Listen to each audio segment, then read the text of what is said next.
So നിങ്ങൾക്ക് എല്ലാവർക്കും അറിയുന്നത് പോലെ നമ്മളിപ്പോൾ ഇൻഫ്ലുവൻസ് ക്ലബ്ബ് രൂപീകരിച്ചിട്ട് ഏകദേശം ഇപ്പോൾ 1 വർഷമായി.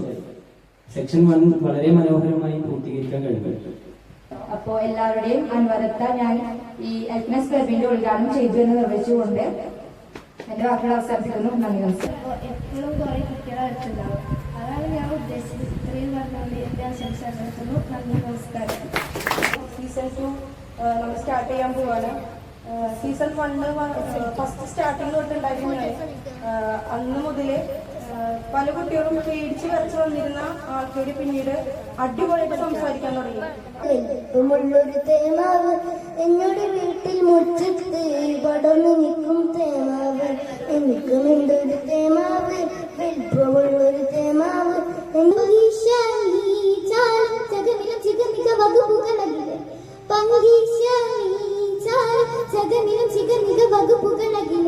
ഇന്ന് തുടങ്ങുന്ന ഇറക്കൻ സീസൺ 2ലേക്ക് വരുന്ന പുതിയ ഫ്രണ്ട്സിനും ബെസ്റ്റ് വിഷസ്. പുതിയ സീസണിൽ എല്ലാവരും നന്നായി സംസാരിക്കണം.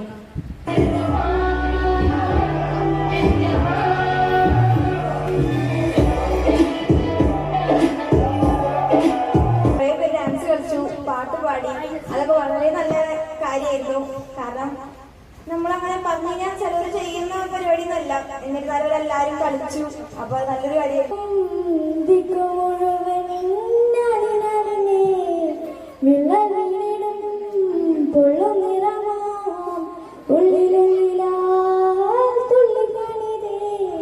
ഇതൊക്കെയാണ് ബഷീർ വളരെ രസകരമായി പറഞ്ഞു തന്നിരിക്കുന്നത്. ഒരുപാട് പേജുള്ള വലിയ പുസ്തകം നല്ലത് ഒരു ചെറിയ പുസ്തകമാണ്. ഒരു ചായ കുടിക്കുന്ന നേരത്തിനുള്ളിൽ നമുക്ക് വായിച്ചു തീർക്കാം.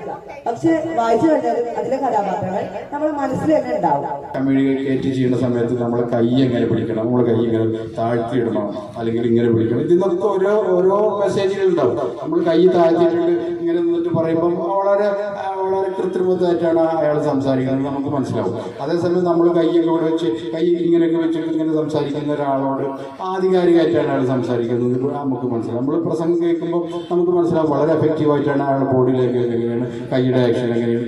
ഇത്തരം കുറേ ഘടകങ്ങൾ കുട്ടികൾ തന്നെ അറിയാതെ അവരുടെ ജീവിതത്തിലേക്ക് കൊണ്ടുവരും.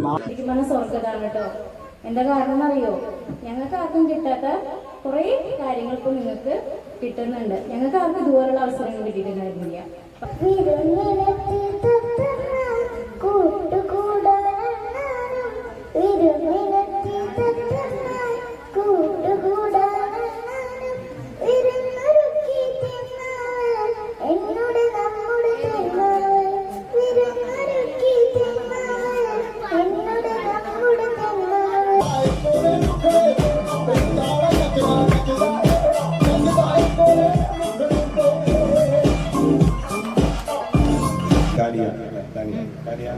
നല്ല രീതിയിൽ ഹാൻഡിൽ ചെയ്ത സിറ്റുവേഷനൊക്കെ ഇപ്പൊ നമുക്ക് ഒരു സ്പീക്കർ ആവുന്ന സമയത്ത്, ഇപ്പൊ ഉദാഹരണത്തിന് ഞാനൊരു സ്പീച്ച് നടത്തിക്കൊണ്ടിരിക്കുകയാണെങ്കിൽ എനിക്ക് വളരെ ഇൻസിഡന്റൽ ആയിട്ടുള്ള ആക്ടിവിറ്റീസ് വരുമ്പോൾ അതിനെ ഹാൻഡിൽ ചെയ്യാൻ പറ്റുമ്പോഴാണ് ഞാനൊരു വളരെയധികം പെർഫെക്റ്റ് ആയിട്ടുള്ള സ്പീക്കറാണ്. അപ്പൊ ഞാനിങ്ങനെ നടന്നുകൊണ്ടിരിക്കുന്ന സമയത്ത്, പ്രസംഗിക്കൊണ്ടിരിക്കുന്ന സമയത്ത് പെട്ടെന്ന് തന്നെ മൈക്ക് ഓഫ് ആയിരിക്കും, അല്ലെങ്കിൽ ഒരാളെ ഇങ്ങോട്ടേക്ക് കടന്നു, അല്ലെങ്കിൽ വേറെ എന്തെങ്കിലും ഡിസ്റ്റർബൻസ് ഉണ്ടായി കഴിഞ്ഞാൽ how can I handle that situation during my speech without disturbing my speech?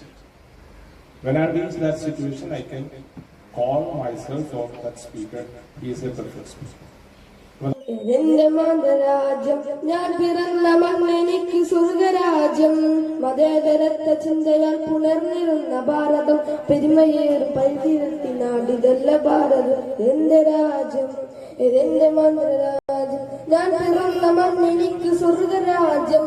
മതേതരത്വ ചിന്തയാൽ പുണർന്നിടുന്ന ഭാരതം, പെരുമയേറും പൈതൃകത്തിൻ നാടിതല്ല ഭാരതം. വിദേശി ഹമാരാ ജാന സെ പ്യാരാ, प्यार हमारा आसादी आसादी।